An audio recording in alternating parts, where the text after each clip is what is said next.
Scrambled egg റെസിപ്പിയാണ് നമ്മളിന്ന് ചെയ്യാൻ വേണ്ടി പോകുന്നത്. സ്ക്രാമ്പിൾഡ് എഗ്ഗ് ഉണ്ടാക്കാൻ വേണ്ടി ഒരു പാൻ അടുപ്പത്ത് വെച്ച് ചൂടായി നിർത്തി അതിലേക്ക് 1.5 ടേബിൾ സ്പൂൺ ബട്ടർ ഇട്ട് കൊടുക്കുക. ഒരു കുഴിയുള്ള പാത്രം എടുത്ത് വെക്കുക. മുട്ട ബീറ്റ് ചെയ്യാൻ വേണ്ടി ഈ ഒരു 1/4 കപ്പ് പാല് ഈ 3 മുട്ടയ്ക്കകത്തോട്ട് ഒഴിച്ചു കൊടുക്കുക കേട്ടോ. 3 മുട്ടയ്ക്ക് 1/4 കപ്പ് പാലാണ്, അതാണ് അതിൻ്റെ കണക്കാ. മെഷർമെൻറ്റ് ഓർത്ത് വെക്കണം കേട്ടോ. ഇനി നല്ലതായിട്ട് ഇളക്കി കൊടുക്കാം. നമുക്കൊരു സ്പൂൺ വെച്ച് നല്ലതായിട്ട് ആ മുട്ടയും പാലും കൂടെ മിക്സ് ആവട്ടെ. ഇനി നമുക്ക് 1 ടീസ്പൂൺ ഉപ്പും അങ്ങോട്ട് ഇട്ട് കൊടുക്കാം അതിലോട്ട്.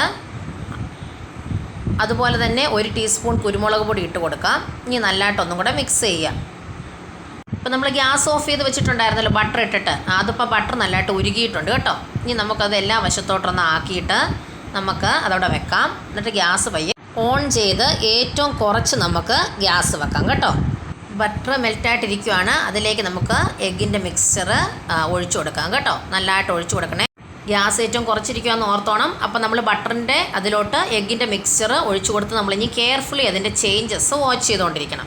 ലോയിലിരുന്ന ഗ്യാസ് നമ്മൾ ഒരു ഇച്ചിരിയും കൂടെ കൂട്ടി വെച്ചിട്ടുണ്ട് ഇപ്പോഴേ.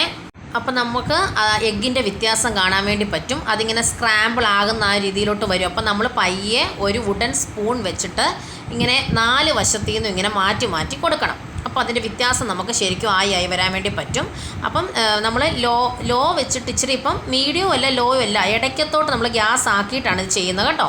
ബട്ടർ ഉള്ളതുകൊണ്ട് അടിയിലൊന്നും പിടിക്കത്തില്ല. നോൺ സ്റ്റിക്കിൻ്റെ പാനേ എടുക്കാവുള്ളൂ. അപ്പോൾ അത് പയ്യെ സ്ക്രാമ്പിളായിട്ട് വരെ നമുക്ക് കാണാൻ വേണ്ടി പറ്റും. അങ്ങനെ നമ്മുടെ സ്ക്രാമ്പിൾഡ് എഗ്ഗ് ഇവിടെ റെഡി ആയിട്ടുണ്ട്. ഇച്ചിരി പെപ്പർ പൗഡറും കൂടി ഇട്ട് നമുക്ക് സെർവ് ചെയ്യാം കേട്ടോ. അപ്പോൾ അതിൻ്റെ കൂടെ പൂരിയോ അങ്ങനെ എന്തെങ്കിലുമൊക്കെ നമുക്ക് കഴിക്കാം. ബ്രെഡ് കഴിക്കാം. Okay, thank you. എല്ലാവരും ട്രൈ ചെയ്ത് നോക്കണേ.